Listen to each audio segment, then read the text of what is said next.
Well, if you guys are big fans of the Japanese wrestling scene, as always, you guys are in the right channel.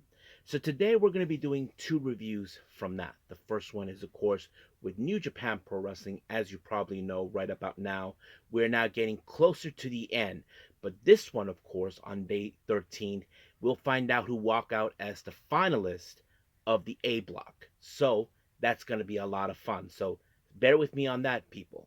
And then finally, as you know, Stardom made their return once again to Korakuen Hall, of course, featuring some preliminary matches for their upcoming final show of the year at Dream Queendom. However, on this particular day, of course, Stardom had, of course, the Artists of Stardom Championship belts taking place.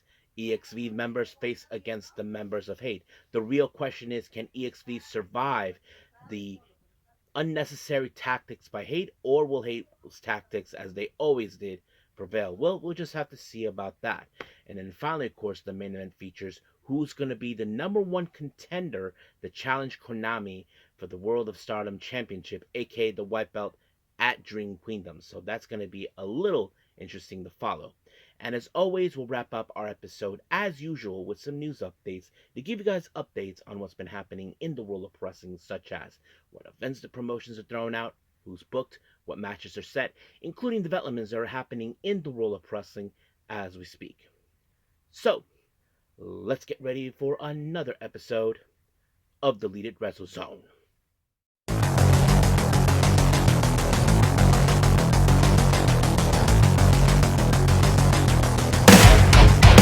Are you ready? Get up, get up! Get up, get up! Get up, get up!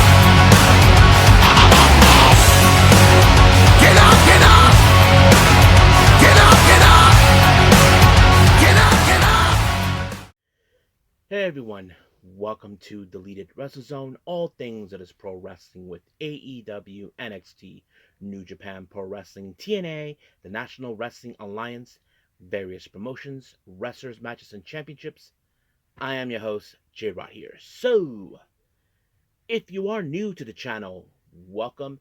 This is a channel we do a lot of pro wrestling reviews from various promotions, not only here in the United States, but also in Japan, Mexico, Canada, Europe, the UK. Anywhere pro wrestling is not as big, but it continues to grow. We also, of course, do discussion videos, talk about various topics such as the wrestlers themselves, the promotions, factions, storylines, whatever you want to talk about. We also, of course, do more news updates. If certain information has been unable to be on this episode, we can either put it on the next one or on a separate video by itself. We also, of course, do real-time news updates to keep you guys on alert if something has happened in the world of wrestling that needs to be addressed ASAP. We also, of course, got the Unagi Sayaka Watch and various other cool wrestling content as well. So if you like what you see, please subscribe to us or click on that subscribe button. You'll be getting a lot of daily reviews and other cool wrestling content as well.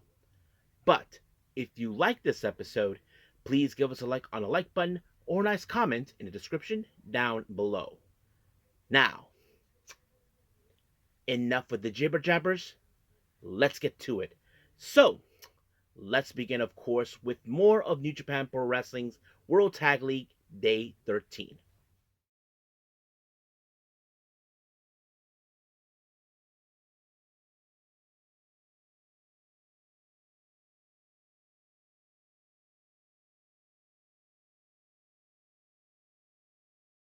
Okay, Day 13 of New Japan Pro Wrestling's World Tag League. Now, as I said earlier, we're getting close to the finals.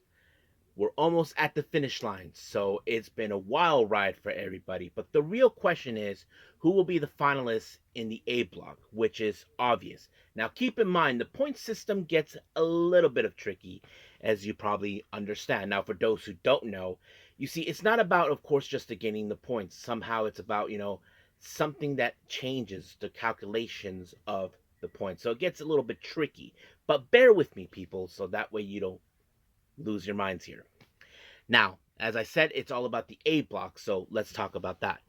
Our first match of that to review is, of course, the House of Losers. We're talking about Yujiro Takahashi and Chase Owens. They take on Shuji Ishikawa and El Desperado. Now, however, just to reiterate here, the House of Losers, there's no way they're going to be able to make it that far because they're a bottom at the barrel with just 2 points. But of course, when it comes to these guys, they were determined to use whatever tactics possible to gain their 2 points. But however, Desperado prevailed when he actually saw that Chase Owens had powder in his hands to try to toss him. Well, let's just say El Desperado kicked it back into his place, blinding him, and it gave, of course, Despy to pin Yujiro Takahashi. And just like that, 1, 2, 3, Shuji Ishikawa and El Desperado picked up the win. But however, of course, they have to win if the next match the opponents lose, and that's what we're gonna talk about. Of course, we have Satoshi Kojima and Taichi taking on, of course, Gabe Kidd and Yota Tsuji. Now, of course, as you know, recently there's been a bit of the ego tension between both Tsuji and Gabe Kidd. Now, of course, we know they can get the job done, but however, it's all about ego. You got to remember, Gabe Kidd always believed that he's always been better than Tsuji. Of course, it's always been like that, but they have to stay the head of the game. That's something that they have to afford. And of course, it was Gabe Kidd who took the victory when he pile drive Kojima, and just like that, 1, 2, 3 is over. However, of course, because of this match they won, Gabe Kidd and Yota Tsuji are, of course, at the top with 10 points. So basically, they're automatically already in. So that kind of sets it up right there. Now, our next match, we have Boltin Oleg and Yano taking on the other members of the House of Losers. We're talking about, of course, uh, Don, Fale, and Evil. Now, we've seen how these dumbasses, of course, have been using unnecessary tactics. Not to mention, Sho pretended to believe he's Dick Togo. He likes to call himself, of course, Dick Togo 2.0. Well, he tried to help out too. And then we did see, of course, their usual tactics. For those who don't know, Yano has been known for years to handcuff his opponents. However, Evil decided to give Yano a taste of his own medicines, but in reality, I think it was us who were hoping that Yano was going to put him in handcuffs, but nope. Evil saw that coming a mile away and he handcuffed himself. But thank God for Yo, who was at the Japanese commentary booth watching this. He decided enough is enough. He can't allow his buddies to lose to, of course, to the House of Losers. And that's exactly what he did. He was able to free Boltin Oleg, of course, because Yano freed himself with his own key.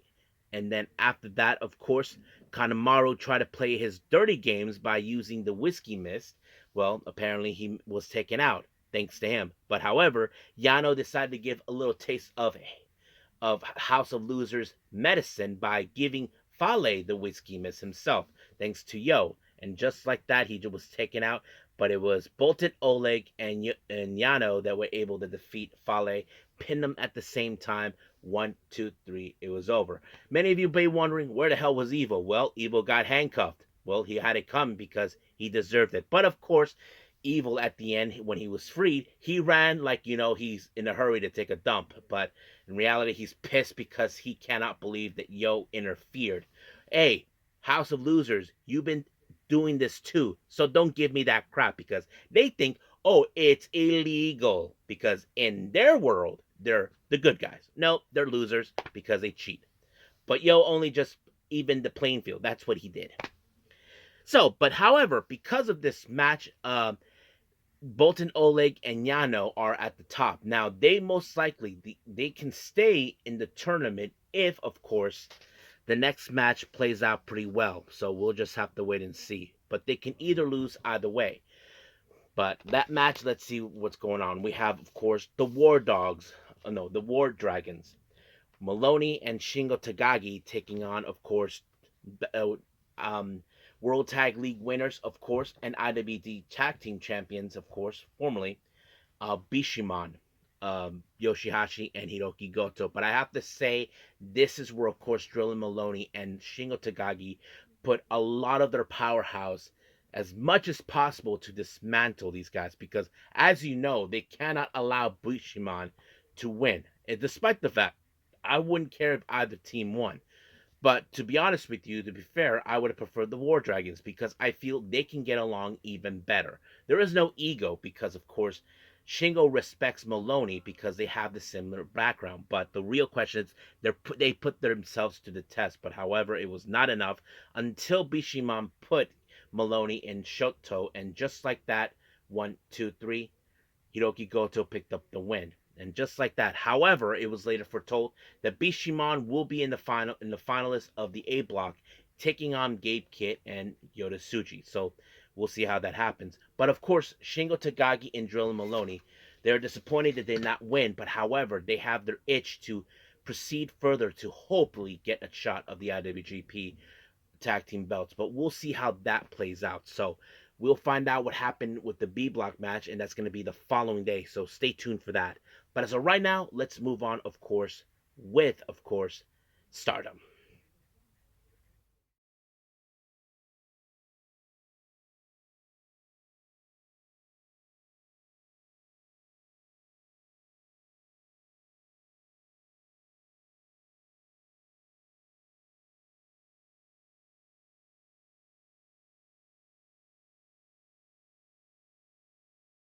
Okay, so let's get started now with our last review, which is Stardom Nighter 2025 in Corkin. And this happened, of course, just recently at the same time as day 13 of World Tag League. Now, this event has plenty of player matches that will lead us, of course, to Dream Queendom, and of course, one match that leads up to, of course, the um, Wrestle Kingdom, which take place early next year.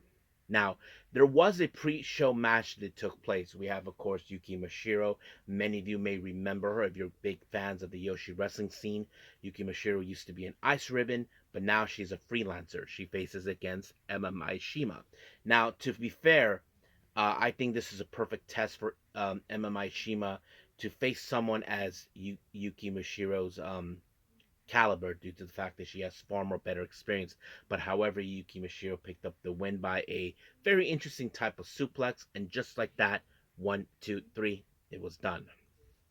Now we jump into, of course, our opening main card. The opening match was Ane Kanaye and, of course, Matoi Hamabe. For many of you who don't know these two ladies were rookies that started out in the Stardom this year. However, due to the Matoi Hamabe started last year, but however, due to the circumstance from both of these ladies, they end up injured and it took a lot of time to return. And this was a perfect opportunity to face off each other for obvious reasons. For those who don't know, Matoi Hamabe has much better experience than Ane Kanaye. Ane Kanaye was introduced this year, or a few months ago, when they made their trip to Okinawa, and of course her debut opponent was none other than Yuna Mizumori.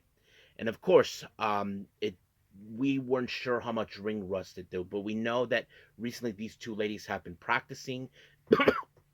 They've been getting themselves into ring shape to make their return. But the real question is who's going to walk out as a winner. Now, obviously, for those who don't know, I often like to think about the hierarchy of who has the much better experience, because many of you don't know this. I mentioned this. Matoi Hamabe actually debuted last year, while Ane Kanaye actually debuted months ago. I think it was in March or April, somewhere around there in Okinawa, and led to her to be injured. But I kind of had, but however, this match ended with, of course, Hamabe applying, of course, a single leg crab hold onto Kanaye, and just like that, Kanaye had no choice but to tap out, and that kind of plays out pretty well. I have to say, she did a pretty good job, despite the fact it's been unclear how long she's been out, but she did a pretty good job. Now, our next match, we have Kyoko Furuzawa. She teams up with the members of Gadzai, more specifically Tomoka Inaba and Lady C. They take on Neo Genesis, more specifically Miyu Amasaki, Azumi, and Mei Sita. Now, nothing too special, but I have to say Furuzawa really, really impressed me. I mean, she is someone definitely could join a really good faction. Some people often say she fits perfectly with with God's Eye because she has the same kind of style of where they like to use technical aspects, and she uses that. However, that didn't do any well for her because she ended up on the wrong side of a drop kick by Meisera, and just like that, 1, 2, 3, it's over. However, during the post match, we had a very interesting visitor there, and that is Yuna Mizumori. And it doesn't take a genius to figure this one out what exactly was happening. For those who don't know, Yuna Mizumori has been aiming for the high speed belt, and now the tag league is over for them. It's now time for Yuna Mizumori to make a play for this belt, and it's going to happen at year's end. So that is something we definitely are going to be looking forward to. And I hope Yuna Mizumori does win this one. So she has to prepare herself for, of course, number 3 on this one between them. Now, our next match, we have the members of Stars, Yuri Him and Momo Kogo, taking on, of course, the full force of FWC, Koguma and Azuki. It's great to see them back again. They've been gone for a while. They were actually the luchadores at World Tag League. Shh. So anyway, I have to say in this match, it's interesting for those who may remember FWC used to be former members of Stars. And not to mention, for those who may or may not remember, Azuki used to play senpai for Momo when she arrived in Stardom, and of course she learned a lot from her. And it's gonna be interesting. But what I like interested is Momo facing off against her senpai because you have to face up someone who trained you very well. And I'm sure Azuki was looking forward to that. But unfortunately, Azuki took her out when she applied a a diving senton, and just like that, 1, 2, 3, it's over. However, during, of course, the time, as soon as the match was over, we saw Fua Chan making her presence known. Now, many of you may know this. Fua Chan made an appearance last year in a tag team match, and now she's making her official full-time debut with Stardom, of course, and on Dream Queendom. However, she announced that she was gonna she announced her opponent that she'll be facing at Dream Queendom, and it turned out to be the one person who trained her. And many of you may be surprised. It was Azuki. Yep. So basically, Fuwa-chan decided to face her own senpai, and I have to say this is gonna be a perfect test to her because she knows Azuki is no slouch. She is someone that you don't want to take your easy off this because Azuki hits hard. She doesn't play games, and that's something I think Fuwa-chan is looking forward. I can't wait to see it, and of course Azuki did accept the challenge, but of course I can't wait to see how Fuwa-chan would do because we all know Azuki. She's not as forgiving in the ring as anybody, but we'll see. Now, our next match, we have this one is part of the preliminary match. It's a 6-woman tag team match. We have Miku Kane, Chi-Chi, and Suri taking on the Cosmic Angels. More specifically, of course, um, Aya Sakura, Yuna Mizumori, and Natsupoi. Now, for those who don't know, recently Suri has been criticizing Natsupoi that she felt that she had lost the fire within her. And of course, Natsupoi has been feeling that part of herself for a while.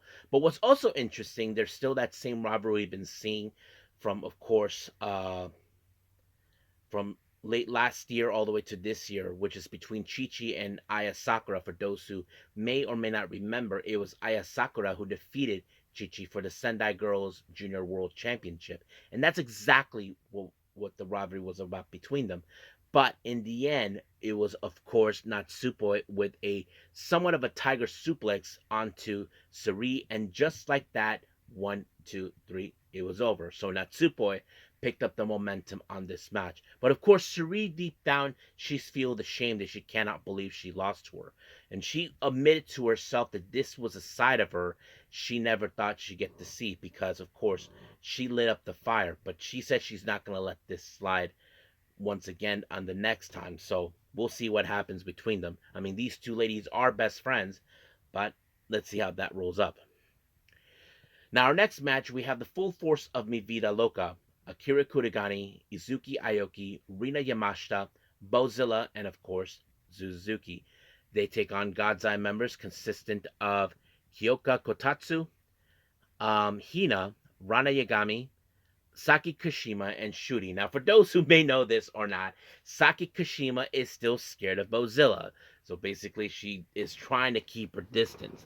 I mean, she knows how scary. I mean, she lost big time to her, and that's the last thing she needed. But unfortunately, Saki was not the one who lost the match. It was Hina when she ended up on the wrong side of the tequila shot by Suzuki, and just like that, 1, 2, 3, done. Now, our next match, we have an interesting combination of an 8-woman tag team match. We have the members of Cosmic Angels, the Sayaka Kurara and, Sayuri Anu, teaming up with Maika and a very special mystery partner. And it turned out, of course, is EXP members who we haven't seen for quite some time. Xena. Yep, that's right, folks. Xena is back. EXV is now getting back into full force. So it's very happy to see her. However, these four ladies have to put aside their differences to take on the one team they despise the most, and that is, of course, hate. We have, of course, Azusa Inaba, Raka Natsuko Tora, and Sayaka Mitani. Many of you may call this a bit of a, how to say, preliminary match, because in Dream Queendom, Sayaka Mitani will defend the red belt, the Stardom World title, at Dream Queendom against Sayuri Anu. But however, Maika has some unfinished business towards Kamitani.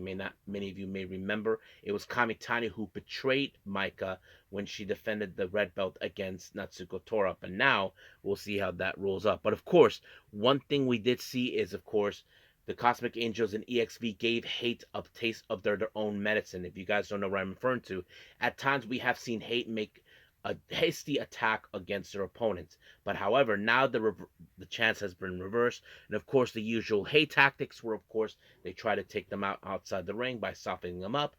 But we did see Sayuri Anu even use a chair on Kamitani, which of course brought a different side of her, and just like that. But however, it was Maika who took out Saya Kamitani with the Meat Chukunuku driver, and just like that, uno, dos, tres, out. Just like that. But of course, we did see a bit of a post-match promo with Maika and Xena. So it's great that they're back together now. Of course, the full force of EXV is very exciting. So can't wait to see it.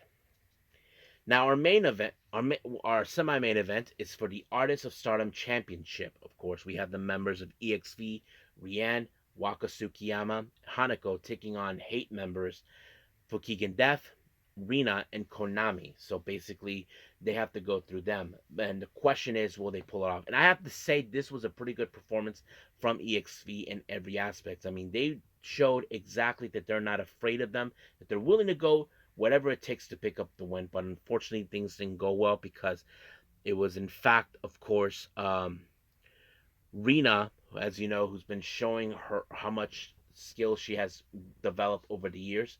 She was able to defeat Rianne when she applied, of course, a submission, and just like that, she tapped out completely over.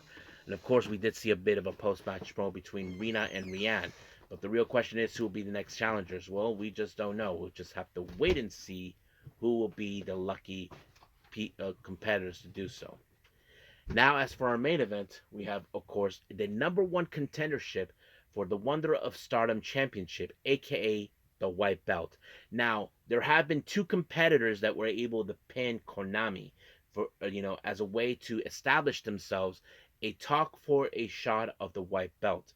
And those people was Amisuri and Saya Ida. Now, Konami, of course, is looking forward to see who's going to be the one to challenge it, because Konami is confident enough to walk away as the winner. I mean, yes, she's a member of Hate. She used unnecessary tactics, and that's exactly what she's doing. But I have to say, Sayuri Anu and Saida, despite of their height and size, it did not stop them. They went all balls to the wall in this match, no hold punches. But in the end, of course, it was a brain buster by Saida that took her out, and just like that, 1, 2, 3, it was over. Then we see a post-match promo from Saida to Sayuri Anu. To Amisori. However, we did see Konami making her presence known, and of course, Konami wanted to send a message to her by using the black spray on her, but nope, it failed miserably. So Sayada took matters in her own hands and took her out. But we'll see what happens at Dream Queendom. So that's pretty much it. What happens? So let's move on to our last and final thing, news updates.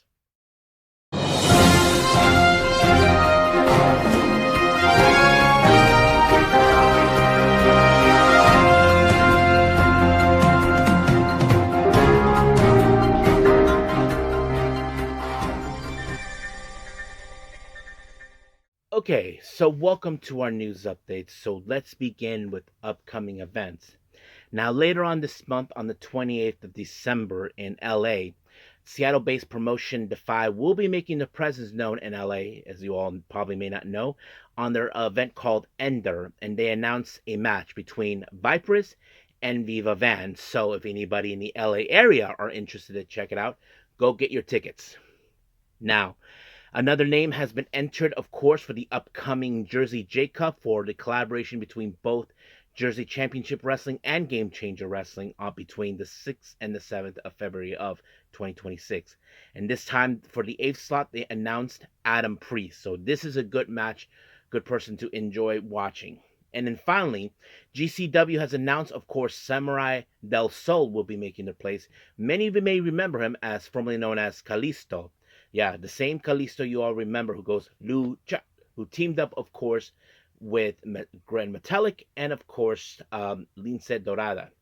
So basically, his schedule it will be, of course, on the 17th of January of 2026 at Code of the Street in Dallas, Texas. And then the following day, he makes his way to Wichita, Kansas for Crime Wave. And then, of course, he'll be making his way to to Philadelphia for the 31st for Crushed Up. And then the following month in February, of course, he'll be presence known in LA on the 4th of February. So mark your calendars if you guys are big fans of that. Now, this was announced recently that, of course, NXT general manager, many of you know her as Ava Raine, and others know her as The Rock's eldest daughter. Well, she just announced her relationship with, what's her name? Tayana Dumas, who's currently with NXT and LFG. So, yeah, I did not know that she's into women, but hope things with her will be fine. So congratulations on that. Now, Speedball Mike Bailey just recently went on his vlog talk about how disappointed he was that he didn't get the chance to wrestle Darby Allin. For many of you know, Darby Allin was scheduled to continue, but he had to drop out due to the fact of his injuries. And uh, Mike Bailey, he had something to say. He was disappointed. He's not angry, but he was just disappointed he didn't get the chance to wrestle him. And this is what he had to say. Let me pull it up. Mm-hmm. Things got shaken up in the Gold League as it was announced on Collision that Darby Allin is out. That is very unfortunate because I was very, very looking much forward to being in the ring with a very first time ever, not just in AEW, ever with Darby Allin. Match that was going to go nuts for sure. I'm disappointed I didn't get to wrestle Darby. I'm excited to wrestle Jungle Jack Perry, but my stance on the entire tournament stays the same, and I will do whatever it needs to win the whole thing. I've got to get through Okada, Fletcher, Kevin Knight, and now Jungle Jack Perry. So yeah, I mean, I understand because thing is, if this is his first time wrestling Darby, and it's a big deal because Darby has been making a name for himself in the independents and of course in AEW. So it's sad that he didn't get the chance, but I'm sure we'll get to that at some point. I wouldn't be surprised if it happens right after Darby Allin comes back from his injury or so, but we'll see. But it's right now we are officially done with our news updates, so let's just call it a day. Well, I hope everybody enjoys this episode. Coming up, as you probably know, we have NXT. They enter now in the aftermath after deadline. But the real question, what's going to happen? Now, as you all know, we have two number one contenders that won their Iron Survival Challenge. So we'll see how that happened. And also, New Japan Pro Wrestling will continue to give us the finalists for the B block of World Tag League. So who will walk out as the finalist? Well, we'll just have to wait and see. So stay tuned for that. If there's anything else, well, we'll just go from there. But as of right now, we'll end things here. And until then, I will say this, that I'll see you guys in the next DWZ time, same DWZ channel. I'm as bit all of you. Adieu. So, Goodbye, and have a nice day.